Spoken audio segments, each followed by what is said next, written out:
گیا وہ امن میں آ گیا. اور لوگوں کے لیے جو لوگ اس کی استطاعت رکھتے ہیں ان کے لیے ان کی زندگیوں میں یہ ایک رکن ہے، حج کرنا فرض ہے. اور جس نے اس کا انکار کیا تو اللہ تعالیٰ تو بے نیاز ہے تمام دنیا والوں سے. اللہ تعالیٰ کہہ رہے ہیں کہ میں نے گھر مقرر کیا ہے کہ لوگ آئیں یہاں حج کریں، لیکن جس کو اللہ تعالیٰ نے مال دیا، دولت دی، عزت دی، سب کچھ تھا، اس کے باوجود وہ حج نہیں کر رہا، تو اللہ تعالیٰ کہہ رہے ہیں میں تو بے نیاز، مجھے تو تمہارے حجوں کی، تمہارے عبادات کی، تمہارے طواف کی، سعی کی ضرورت نہیں ہے. تو وہ بھی کیسے، وہ تو بادشاہ ہے، وہ مالک ہے، وہ خود اس نے ہم کو بنایا. تو اب مکہ جو ہے اس کو قرآن نے ام القریٰ کا بھی ٹائٹل دیا ہے، یعنی بستیوں کی ماں.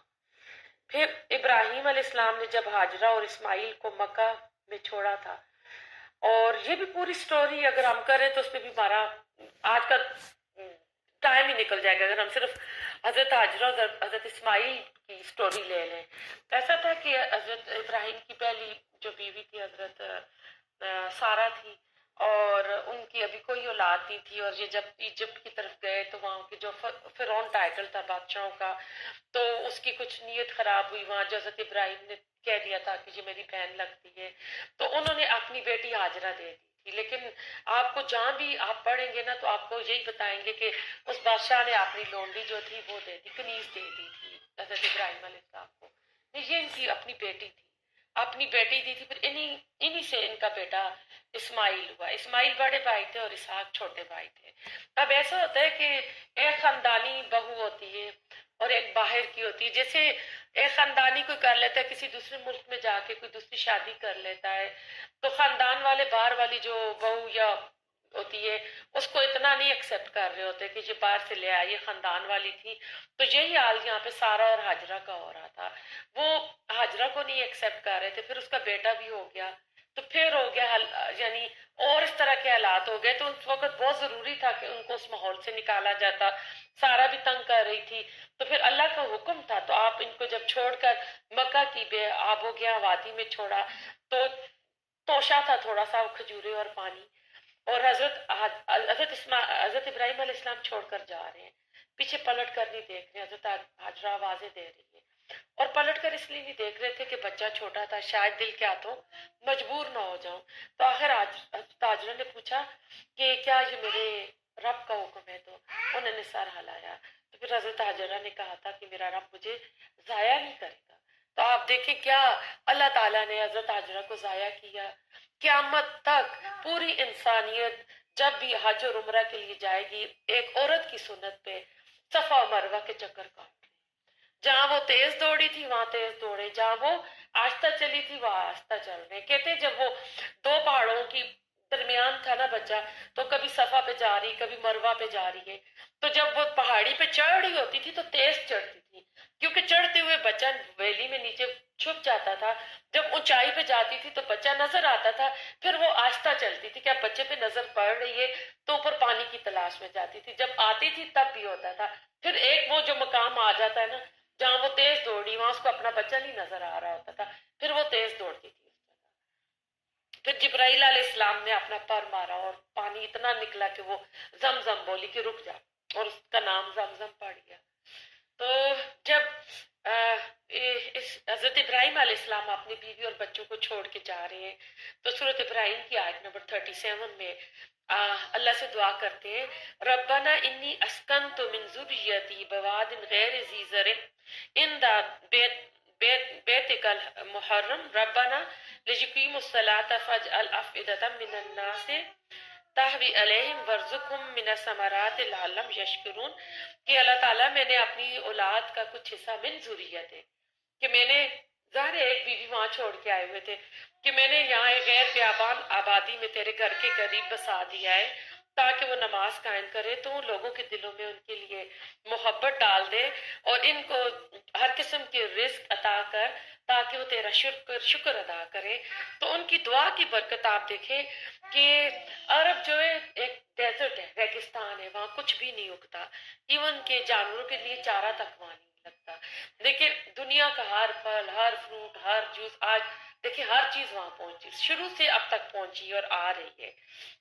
اور پھر اس عرب شہر میں مکہ کی پہلی وحی آئی، اور اس ملک کی زبان میں آخری آسمانی کتاب نازل ہوئی جو تمام انسانیت کے لیے قیامت تک کے لیے ہدایت اور رہنمائی کی مکمل کتاب ہے۔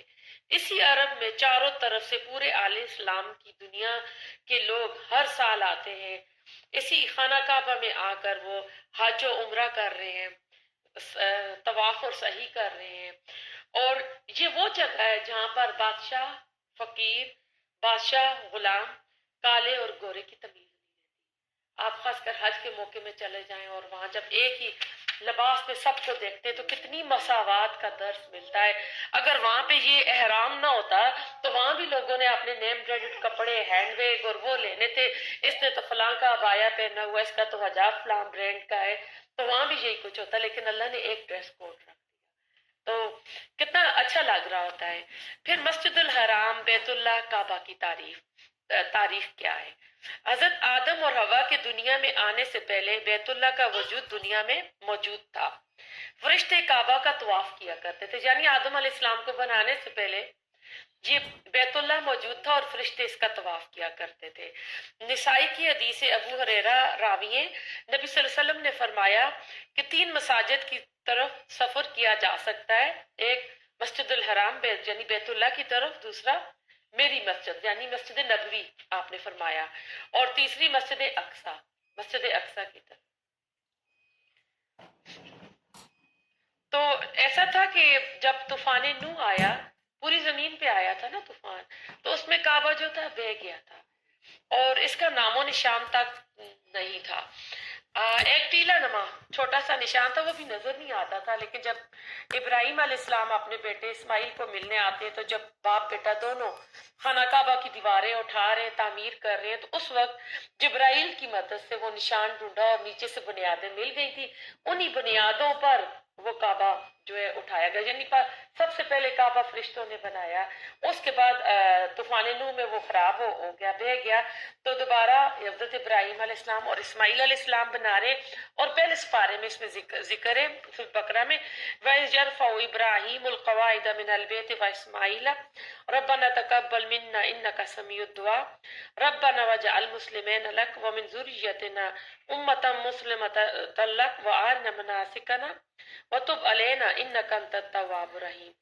کہ جب وہ اس گھر کی بنیادیں اٹھا رہے تھے ابراہیم اور اسماعیل علیہ السلام، اور ساتھ ساتھ دعا کر رہے تھے کہ اللہ تعالیٰ تو ہم سے یہ قبول فرما اور ہماری تو دعاؤں کو سننے والا ہے، اور اللہ تعالیٰ تو ہمیں بہت ہی اچھا اپنا فرما بردار بنانا اور ہماری اولادوں میں ایک مسلم امت بنانا اور ہمیں اپنی عبادت کے طریقے سکھانا اور ہمیں معاف کر دینا، بے شک تو یعنی توبہ قبول کرنے والا ہے۔